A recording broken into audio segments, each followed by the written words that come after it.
Isa sa lumalaking suliranin ng ating bansa ang pagdami ng basura at ang hindi wastong pagtatapon nito kung saan-saan.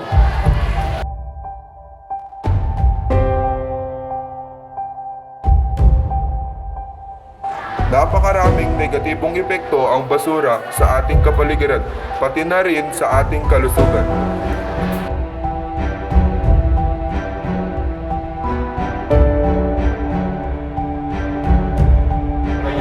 Bakit ba ang simpleng pagtatapon nito sa tamang lalagyan ay hindi natin magampanan?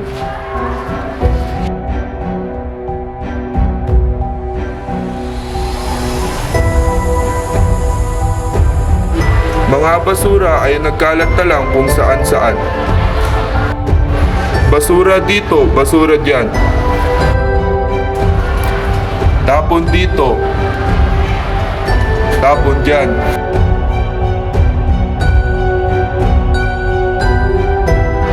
Dahil ba ito sa ating kapabayaan o sadyang atin ng nakasanayan? Nabubulok at hindi nabubulok at nare-resiklo may nagsama-sama na. Segregasyon ng mga ito ay hindi nabibigyan ng importansya.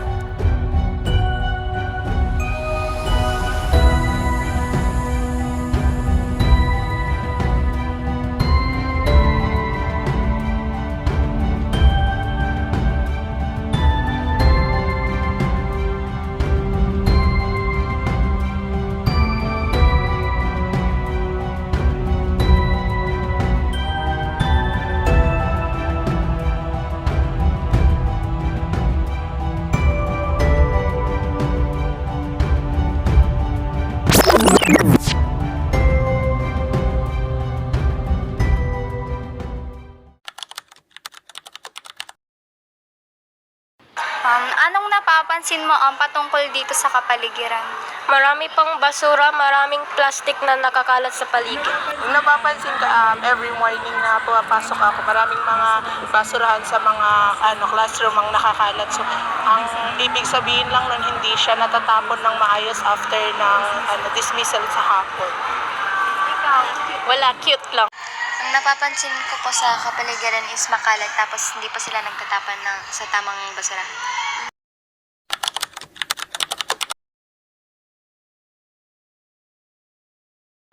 Nasusunod ba yung waste segregation? Most students, di pa nila nasusunod ang ganun na rules. Kagaya nung sinabi ko kanina, pagdating ko sa umaga, halo-halo yung mga basura. So, ang ibig sabihin lang nun, hindi talaga nasusunod yung proper segregation. Yung napapansin ko, pinaghahalo-halo nila yung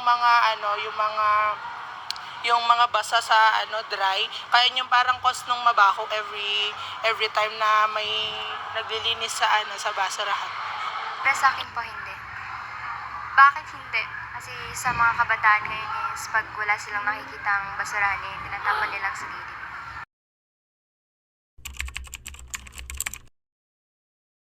Ikaw ba sa sarili mo nagagawa mong magtapon ng basura kung saan-saan pag wala kang nakitang basurahan? May chances naman po na ganun, pero mostly ang ginagawa ko po, kinikip ko na lang po sa bulsa ko. So, last question na. Ikaw, sa honest mong sagot, nagagawa mo bang magtapon ng basura kung saan-saan pag wala kang nakitang basura? Of course not.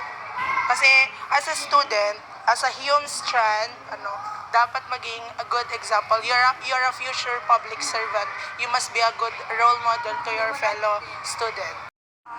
Ikaw, sa honest mong sagot, ikaw ba sa sarili mo nagagawa mong magtapon ng basura sa kung saan-saan pag wala kang nakitang basurahan? Opo, kasi hindi ko naman po may iwasan din po yung sitwasyon na gano'n. Since day 1 na pumunta ako dito sa Ugat, nag-observe, maraming mga plastics na nakakalat sa paligid, and sa mga rooms na pinuntahan ko hindi natutupad yung waste segregation. Pero ang possible solution naman dun is start with your self-discipline. Yun. Kung hindi kaya ng waste segregation, siguro yung basura ko, sariling tapon ko or ilagay sa bag, then iuwi mo sa bahay. So, yun yung possible solution. And, yun, self-discipline, then, magkaroon ng pagkukusa na maglinis. Kung meron kang nakitang plastic sa daan, pulutin mo. Kung meron kang nakaklase na nakita mong nagtapon sa hindi tamang basurahan or tamang lugar, then i-approach mo siya ng tama para ma-achieve nyo yung cleanliness ng school ninyo. So, maraming salamat po, ma'am.